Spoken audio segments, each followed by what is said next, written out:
Você dorme 8 horas e acorda cansado. Tira um fim de semana inteiro sem fazer nada e volta na segunda-feira do mesmo jeito que saiu na sexta. Já tentou dormir mais, tirou férias, reduziu compromissos, tomou suplemento, cortou cafeína, trocou o colchão e o cansaço continua ali, embaixo de tudo, como um ruído de fundo que nenhuma soneca resolve. Você se olha no espelho e não vê nenhum motivo físico óbvio para se sentir desse jeito.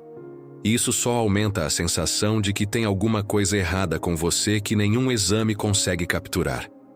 Isso devia ser o suficiente para te fazer suspeitar de alguma coisa. Esse cansaço nunca foi sobre o corpo, e enquanto você continuar tratando ele como se fosse físico, vai continuar aplicando o remédio errado para o problema certo. Existe uma distinção que a maior parte das pessoas nunca aprendeu a fazer entre fadiga física e fadiga existencial. A fadiga física se resolve com repouso, porque a causa dela é desgaste de energia metabólica.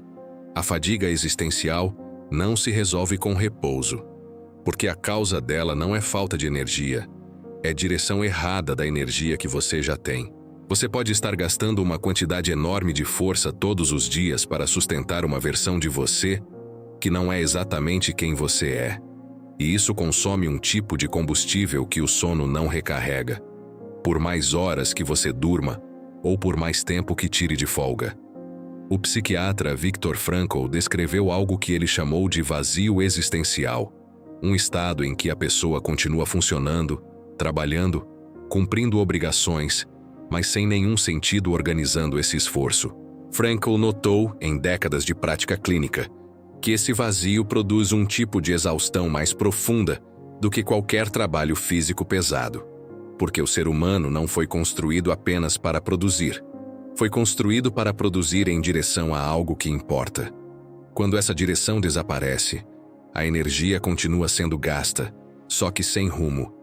E energia gasta sem rumo se transforma em ansiedade, irritação e um cansaço que parece não ter origem nenhuma. Frankl chegava a dizer que pessoas com um motivo claro para viver suportavam circunstâncias extremas de privação física com mais resistência do que pessoas em conforto material sem nenhum motivo definido, o que mostra o quanto o sentido pesa mais nessa equação do que o próprio descanso. O psicólogo social Roy Baumeister conduziu pesquisas que demonstraram que a capacidade de tomar decisões e de exercer autocontrole funciona como um recurso limitado, que se esgota ao longo do dia conforme é usado, fenômeno que ele chamou de fadiga de decisão. Mas existe um detalhe que poucas pessoas levam em conta. Nem toda decisão custa o mesmo. Decisões tomadas em sintonia com o que você realmente valoriza custam pouco, porque existe coerência interna sustentando a escolha. Decisões tomadas para agradar, para evitar conflito, para manter aparências, custam muito mais, porque exigem uma negociação interna constante entre quem você é e quem você está fingindo ser naquele momento.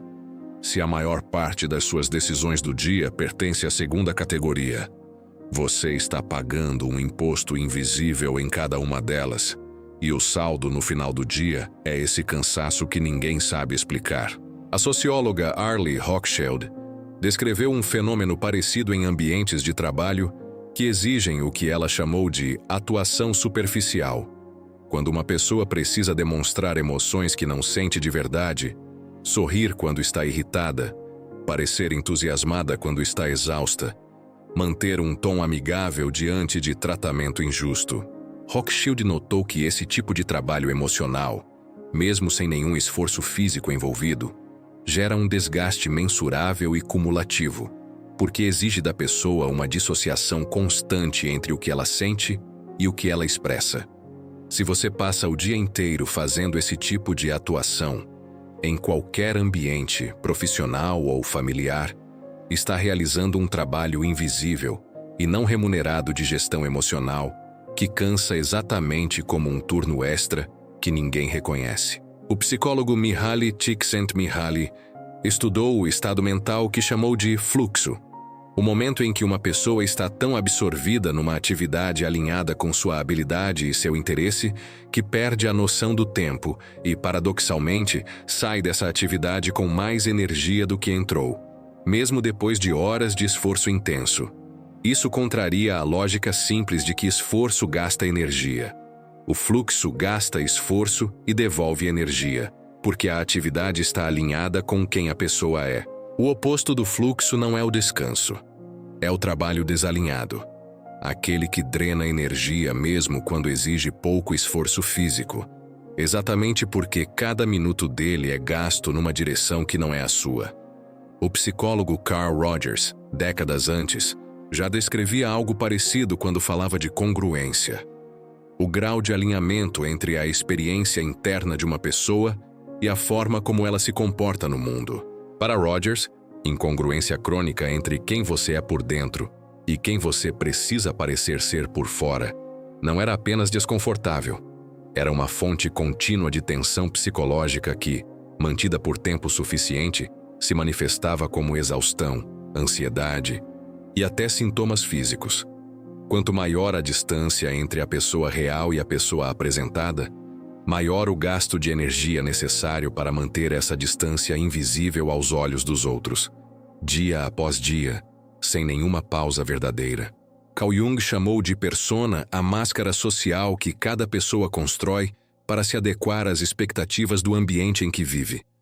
Uma certa dose de persona é necessária e saudável, porque ninguém pode mostrar inteiramente quem é em todo contexto.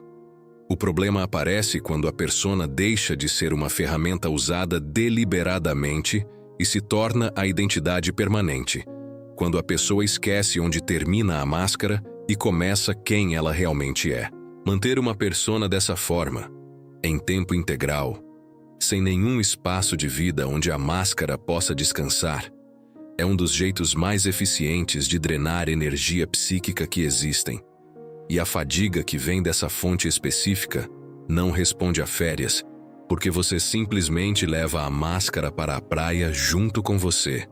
Isso aparece de formas concretas e fáceis de reconhecer quando você presta atenção. É o profissional que precisa parecer extrovertido e acessível o dia inteiro numa função de atendimento, sendo por natureza alguém que recarrega sozinho e em silêncio. É quem mantém um relacionamento, evitando qualquer atrito real, engolindo opiniões e necessidades para preservar uma paz artificial que nunca foi negociada de verdade. É quem sustenta, nas redes sociais ou entre amigos, uma versão bem-sucedida e tranquila de si mesmo, enquanto por dentro lida com dúvidas e dificuldades que nunca tiveram espaço para serem ditas em voz alta. Cada um desses papéis pode até ser necessário em algum grau, mas quando ocupa 100% do tempo de vida de alguém, sem nenhuma válvula de escape onde a pessoa real possa simplesmente existir sem atuação, o resultado previsível é exatamente esse cansaço que nenhuma quantidade de descanso consegue tocar. Há também uma explicação biológica para o tipo de cansaço que não passa com sono, descrita pelo neurocientista Bruce McEwen, através do conceito de carga alostática, o desgaste acumulado que o corpo sofre quando precisa se manter em estado leve de alerta por períodos prolongados, mesmo sem nenhuma ameaça aguda específica. Diferente do estresse intenso e pontual, que o corpo sabe processar e do qual se recupera, esse estado de tensão baixa e constante, sustentado por meses ou anos vivendo numa direção que não é a sua, vai erodindo a capacidade do organismo de se recuperar mesmo durante o sono, porque o sistema nervoso nunca recebe o sinal claro de que é seguro desligar de verdade. Existe um princípio antigo, registrado no Evangelho de Mateus, em que se fala de um convite ao descanso através de um jugo, instrumento usado para conduzir bois no trabalho agrícola, descrito como leve, quando bem ajustado ao animal que o carrega. A ideia por trás dessa imagem não é a ausência de trabalho, é o ajuste entre o trabalho e quem o realiza. Um jugo mal feito, mal ajustado ao pescoço do animal, transforma qualquer carga em sofrimento, mesmo que a carga em si não seja pesada. Você pode estar carregando um jugo mal feito há anos, uma rotina, uma carreira, Um papel social que nunca foi talhado para o seu formato específico, e por isso cada dia de trabalho, mesmo leve em volume, pesa como se fosse o dobro. Esse cansaço que você sente não é um defeito seu. É uma informação. É o jeito que a sua mente e o seu corpo têm de te avisar que existe uma distância grande demais entre quem você é e como você está vivendo. E essa distância tem um custo energético contínuo que nenhuma quantidade de sono paga. Tratar esse sinal como se fosse fraqueza física, empilhando suplemento, café e tentativas de dormir mais, é tentar resolver um problema de direção com uma solução de quantidade, e por isso nunca funciona de verdade, mesmo quando parece funcionar por alguns dias. Existe um erro de diagnóstico que quase todo mundo comete nessa fase da vida: confundir cansaço com volume de trabalho. É comum ouvir e até dizer para si mesmo que o problema é simplesmente fazer demais e que a solução é fazer menos. Mas existem pessoas com agendas extremamente cheias que terminam o dia com energia de sobra, porque o que fazem está em sintonia com quem são. E existem pessoas com agendas relativamente leves que terminam o dia esgotadas, porque cada tarefa pequena exigiu uma dose de atuação que o volume isoladamente não explica.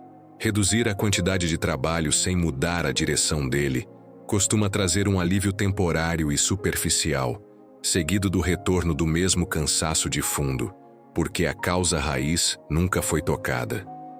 Isso não significa que descanso seja inútil. Significa que descanso, sozinho, resolve apenas a fadiga física e deixa intacta a fadiga existencial, que é provavelmente a parcela maior do que você sente hoje. A combinação dessas duas fadigas é o que torna esse cansaço tão difícil de nomear. Parte dele realmente melhora com uma boa noite de sono, o que te convence, erroneamente, de que o problema é só físico, enquanto a parte mais pesada continua acumulando, silenciosa, por trás de cada decisão tomada para agradar, cada papel social mantido por inércia, cada incongruência entre quem você é e quem você finge ser. Entender essa diferença não serve para você parar de dormir bem. Descansar continua sendo necessário e continua tendo seu valor. Serve para você parar de esperar que o sono resolva algo que o sono nunca foi desenhado para resolver. Você pode estar fazendo tudo certo do ponto de vista do descanso físico, dormindo o suficiente, se alimentando bem, se exercitando e ainda assim continuar exausto, porque a fonte real do desgaste está em outro lugar, numa direção de vida que precisa de ajuste, e não numa quantidade de horas que precisa de aumento. A pergunta que vale a pena fazer agora não é quanto você dormiu ontem, é em qual área da sua vida você está gastando mais energia, fingindo do que vivendo. Pode ser no trabalho, numa relação, num papel familiar, numa imagem pública que você construiu e agora sustenta por inércia, mesmo sem mais se reconhecer completamente nela. Identificar essa área com honestidade não resolve o cansaço imediatamente, mas é o primeiro movimento real, depois de anos tentando resolver com descanso um problema que nunca foi sobre descanso. Pergunte a si mesmo com calma e sem se julgar, em qual contexto da sua semana você se sente mais parecido com quem realmente é, e em qual contexto sente que está atuando um papel. A diferença de energia entre os dois vai te mostrar exatamente onde está o jugo mal feito que precisa ser ajustado. Uma forma simples de começar essa investigação é fazer, ao final de cada dia, durante uma semana, uma anotação curta sobre quais momentos drenaram você e quais momentos te devolveram energia, sem se preocupar em explicar o porquê. Depois de 7 dias, releia tudo de uma vez. O padrão costuma aparecer com clareza desconfortável, apontando exatamente para a área da sua vida onde o jugo está mal ajustado.